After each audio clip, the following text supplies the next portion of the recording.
Hai Nakama Squad, kembali lagi bersama Nakama Aquatics. Setiap tahun akan ada sebuah tren yang menjadi acuan bagi orang-orang untuk membeli sesuatu termasuk ikan cana.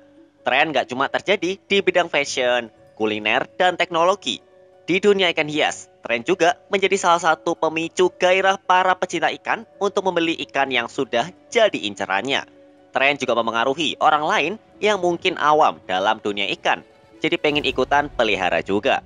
Faktornya mungkin karena ngelihat kerabatnya punya ikan yang bentuknya menarik. Ikan juga menjadi salah satu hewan peliharaan paling umum di Indonesia selain kucing dan burung. Jadi mudah untuk seseorang bisa tertarik buat pelihara ikan. Animo masyarakat akan ikan menjadi peluang bisnis buat para pengusahanya. Disinilah mereka mencoba menjual berbagai macam jenis ikan untuk dipelihara, mulai dari yang kecil sampai yang besar, yang bertemperamen damai sampai yang galak, semua ada. Karena itu, banyak jenis ikan asal luar negeri yang masuk ke Indonesia sebagai ikan hias dengan bentuk yang eksotis. Nggak jarang, harga ikan-ikan ini juga mahal karena ongkos impor yang tinggi plus dari value langkanya. Namun, situasi seperti ini bisa berubah kalau ada seseorang yang sukses membudidayakan ikan tersebut di tanah air. Otomatis, stok akan lebih banyak. Dijual bisa dari ukuran kecil dan konsumen nggak perlu keluarin duit sebanyak itu karena ikan hasil budidaya jelas nggak perlu ongkos impor. Apakah budidaya selalu menjadi biang kerok jatuhnya sebuah harga pasaran dari jenis ikan? Benarkah budidaya juga menjadi mimpi buruk seller dan mimpi indah para buyer? Simak video ini sampai habis ya. Budidaya ikan hias dan perspektifnya yang terbelah antara baik dan buruk. Budidaya ikan hias udah jadi sektor usaha yang diusung oleh banyak orang sejak beberapa dekade lalu. Pembangunan Balai Riset Budidaya Ikan Hias atau BPP IBIH di Depok pada tahun 1957 menjadi langkah awal budidaya ikan hias di Indonesia.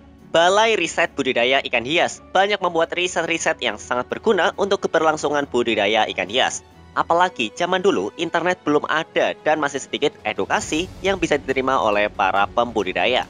Tugas pokok Balai Riset Budidaya Ikan Hias dalam sebuah artikel di website resmi KKP berbunyi melaksanakan penelitian dan pengembangan strategis di bidang budidaya ikan hias air tawar, ikan hias air payau, dan juga ikan hias air laut berdasarkan lingkungan fisik serta berperan aktif sebagai penghasil teknologi dari hulu hingga ke hilir secara langsung. Jelas, peran PPP BIH bisa jadi sangat vital dan mengembangkan sebuah industri ikan hias di negara yang punya sejuta potensi ini. Saat ini, Indonesia menjadi peringkat ketiga dunia dalam usaha eksportir produk ikan hiasnya ke berbagai belahan dunia. Jelas, potensi ikan hias untuk dijadiin mata pencarian sangatlah besar. Ada banyak orang yang berhasil menjadi penjual ikan hias sebagai pemasukan primernya. Jadi berjualan ikan sama menjanjikannya kayak jualan barang lain. Karena ikan punya marketnya sendiri dan para konsumennya adalah penikmat yang setia. Artinya ada orang yang memang selama bertahun-tahun memelihara ikan dan terus membeli ikan.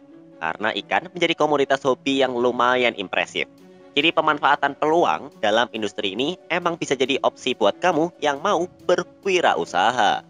Berdasarkan laporan dan data dari Kementerian Kelautan dan Perikanan atau KKP, terdapat sekitar 3.567 jenis ikan air laut dan 1.226 jenis ikan air tawar yang berpotensi dibudidayakan sebagai ikan hias yang bersifat komersil.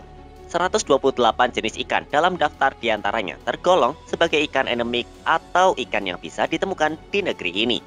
Menteri Koordinator Bidang Kemaritiman dan Investasi atau Menko Mirves, Luhut Binsar Panjaitan, menyampaikan kalau nilai ekspor dan hasil cuan ikan hias Indonesia pada 2017 itu gede banget loh. Cuan yang didapat sebesar 27,6 juta US dollar, yang mana itu meningkat 3 juta dolar dari 2016 yang angkanya mencapai 24,6 juta US dollar. Gak berhenti sampai di situ. Ternyata hasil cuan Indonesia dalam jutaan ikan hias seluruh dunia selalu naik tiap tahunnya. Dalam 6 tahun terakhir, puncak raupan nilai ekspor ikan hias asal Indonesia terjadi pada tahun 2019, di mana kita sukses menghasilkan 33,8 juta dolar AS atau sekitar 473,2 miliar rupiah. Dengan fakta ini, jelas Indonesia bisa menjadi supplier ikan hias terbesar di dunia. karena Indonesia punya pangsa pasar yang sangat luas untuk memanfaatkan pemberdayaan budidaya ikan hias di sini. Karena bukan cuma keluar, pasar lokal juga sangat berpotensi. Pemanfaatan pasar lokal dijadikan acuan oleh banyak orang untuk mulai membudidayakan ikan-ikan hias asal mancanegara yang awalnya masuk ke sini sebagai ikan impor. Kalau bisa membudidayakan ikan luar yang harganya masih sangat mahal di sini, pasti menjadi sebuah hadiah lotre bagi para pembudidaya. Kasus kayak gini banyak terjadi di dunia cana, di mana banyak jenis ikan cana asal India yang ternyata bisa beranak di sini. Ikan-ikan asal India ini masuk ke Indonesia sebagai ikan impor dengan harga yang lumayan mahal. Lalu selang beberapa tahun, ikan-ikan yang masuk ke Indonesia dulu ya pasti udah masuk ke dalam usia produktif mereka untuk berkembang biak. Akhirnya, banyak breeder yang secara beruntung malah sukses membudidayakan beberapa jenis ikan cana. Soalnya kondisi air di sini jelas berbeda dengan di India. Apalagi banyak jenis cana asal sana yang hidup di air yang sejuk. Berbeda dalam kondisi air di sini yang cenderung hangat. Nah, jenis cana seperti stewarti, andrao, bleheri, asiatica, dan pulkra menjadi ikan mancanegara yang kini malah makin akrab dengan masyarakat karena stoknya menjadi banyak. Soalnya ya udah banyak yang sukses membudidayakannya. Nah, karena ini pula otomatis harga jual beberapa jenis cana tersebut jadi turun sangat jauh dari harga semula. Dulu aku pernah beli cana pulkra di tahun 2020 pertengahan, ukuran kecil dihargai sekitar 50 hingga 75 ribu. Hal serupa juga aku temui pas mau beli cana asiatica. Waktu itu harga ukuran 5 cm hampir 200 ribu. Padahal itu adalah ikan CP atau captive breed alias hasil budidaya. Kini setelah negara api menyerang, harga segitu udah jelas tinggal kenangan. Jadi apakah banyak breeder otomatis membuat harga jadi turun?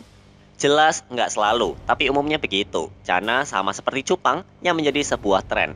Tren selalu datang dan pergi, ada pasang surutnya. Pada akhir 2019 ke 2020, cana menjadi ikan yang hits menyingkirkan cupang. Cupang juga saat itu menjadi ikan primadona yang namanya bahkan sampai diliput di berbagai media. Cana masih nyaman hadir di bawahnya sambil tetap mendapat hype yang sangat besar.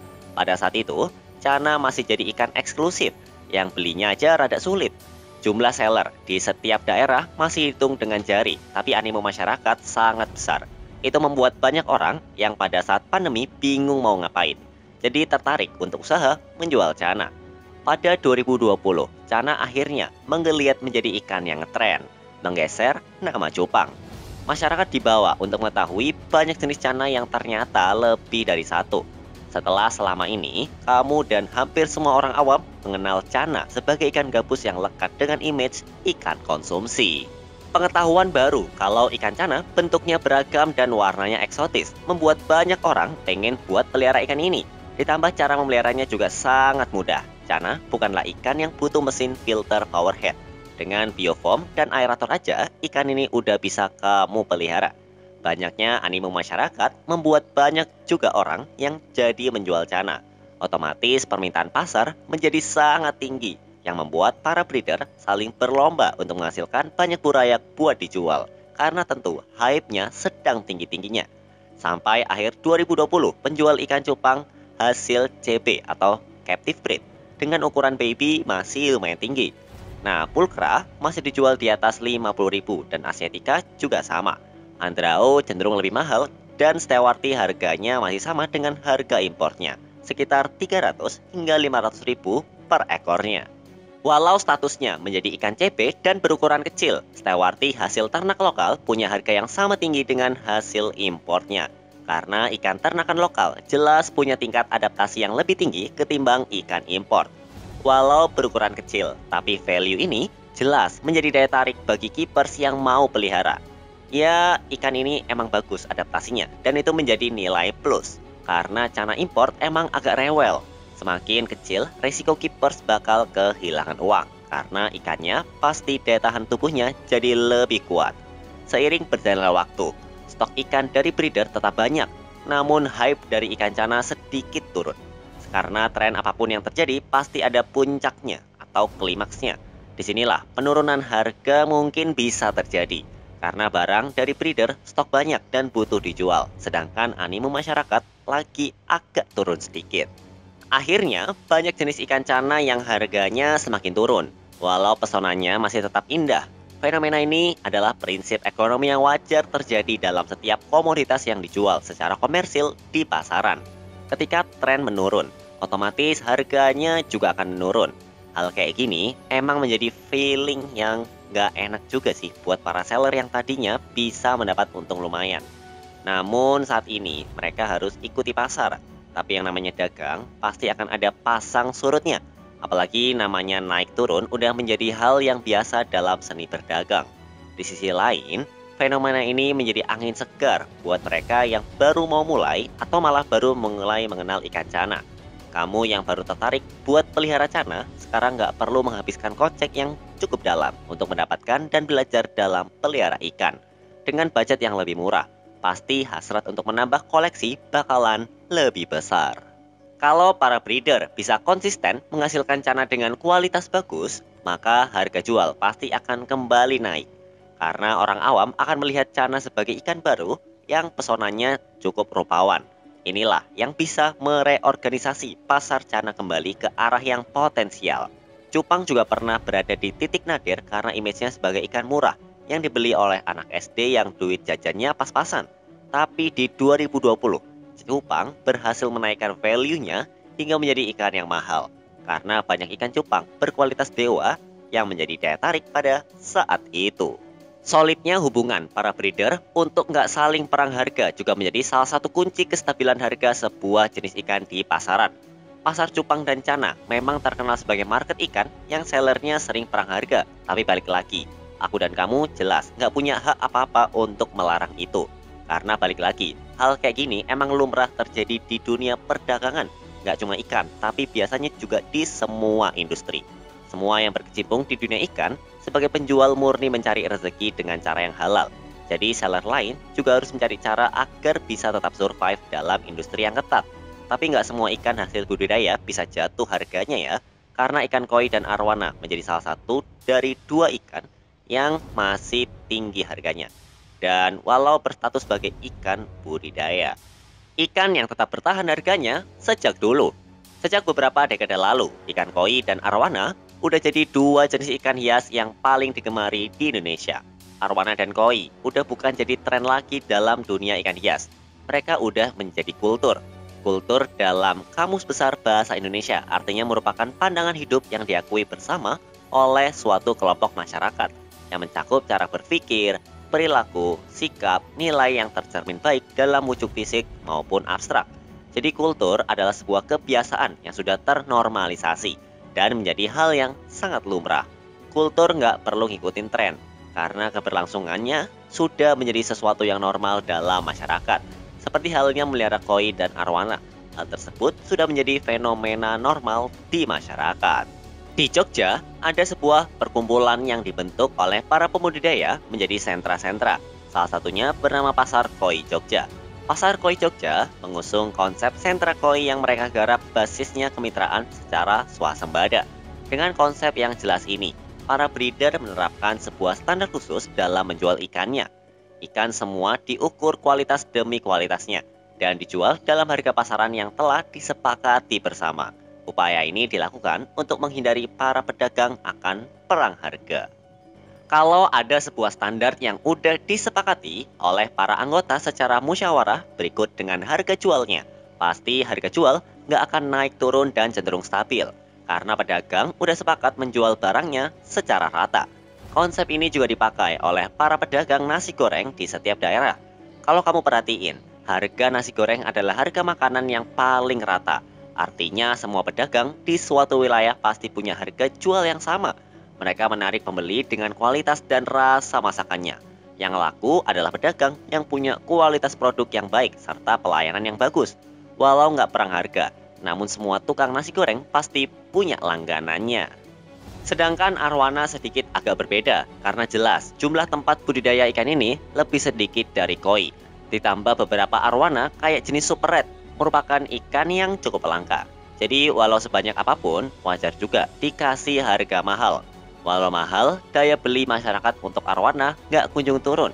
Karena ya tadi, arwana sudah menjadi sebuah kultur dan budaya. Arowana dikenal sebagai ikan yang dipercaya bisa membawa hoki oleh suku Tionghoa. Unsur mitos ini juga menjadi daya tarik orang untuk membeli arwana. Selama masih banyak yang mempercayai mitos leluhurnya, jelas arwana akan tetap laku di pasaran. Kesimpulan, jadi nggak selamanya ikan yang udah sukses di budidaya menjadi katalis yang harga jualnya turun. Kalau breeder bisa saling jaga, maka niscaya harganya akan tetap stabil. Namun jika nggak memungkinkan, ya sah-sah saja untuk turun. Naik turunnya sebuah harga udah jadi hal biasa. Nggak ada yang salah dan nggak ada yang harus disalahkan. Semua ini memanglah sebuah dinamika perdagangan. Maju terus untuk industri ikan hias Indonesia ya. Sampai jumpa di video-video Nakama Aquatics selanjutnya.